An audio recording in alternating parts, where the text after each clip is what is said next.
एक घास प्रेमाचा खास तुमच्यासाठी. चला मग आज आपण पेरूची कँडी बनवूयात। तर इथे मी 1 किलो पेरू स्वच्छ धुवून घेतले। नंतर एका कुकरच्या डब्यात घेऊन कुकरमध्ये घालून 4 शिट्ट्या काढून घ्यायच्यात।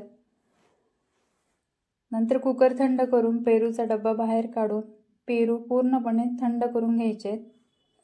नंतर पेरूमधल्या बिया सर्व काढून घ्यायच्यात। तर लक्षात ठेवा, आपल्याला इथे बिया अजिबात घ्यायच्या नाहीये, तर पेरूचं आवरणच घ्यायचे। तर मिक्सरच्या भांड्यात घेऊन एकदम बारीक पेस्ट करायची, पाणी अजिबात वापरायचं नाही।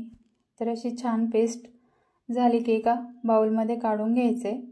तर इथे मी प्रमाण सांगते, तर एक वाटी पेरूचा पल्प असेल तर पाऊण वाटी गूळ घ्यायचा आहे। नंतर एका पॅनमध्ये पल्प काढून नंतर पाऊण वाटी गूळ घालून छान असं मिक्स करायचे। गूळ चांगला विरघळला की अगदी चिमूटभर मीठ घालायचे, मिक्स करायचे। नंतर 2 चमचे लिंबू रस घालून झाकण ठेवायचे। झाकण याच्यासाठी ठेवायचे की बुडबुडे आपल्या अंगावर उडू नये म्हणून। नंतर झाकण काढून मिक्स करायचे। अर्धा चमचा जिरे पावडर आणि अर्धा चमचा मिरे पावडर घालून छान असं मिक्स करायचे। नंतर इथे 2 चमचे कॉर्नफ्लॉवर घेतले, थोडंसं पाणी घालून स्लरी तयार करायची आणि हळूहळू मिक्स करायची, गुठळी होऊ द्यायची नाहीये। तर छान अशी मिक्स झाली की अर्धा चमचा सुंठ पावडर आणि 1 चमचा तूप घालून छान मिक्स करायचे। तर ह्या स्टेजला आलं की गॅस बंद करायचे।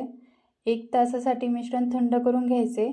नंतर छोटे छोटे गोळे करून पिठी साखरेमध्ये घोळून घ्यायचे। तर खूप छान ही कँडी तयार होते। आपण आवळा कँडी तर नेहमीच बनवतो, पण अशी पेरूची कँडी एकदा नक्की बनवून बघा आणि आवडली असेल तर लाईक आणि शेअर करा आणि अशाच नवनवीन रेसिपी बघण्यासाठी चॅनलला सबस्क्राईब करा। थँक्यू।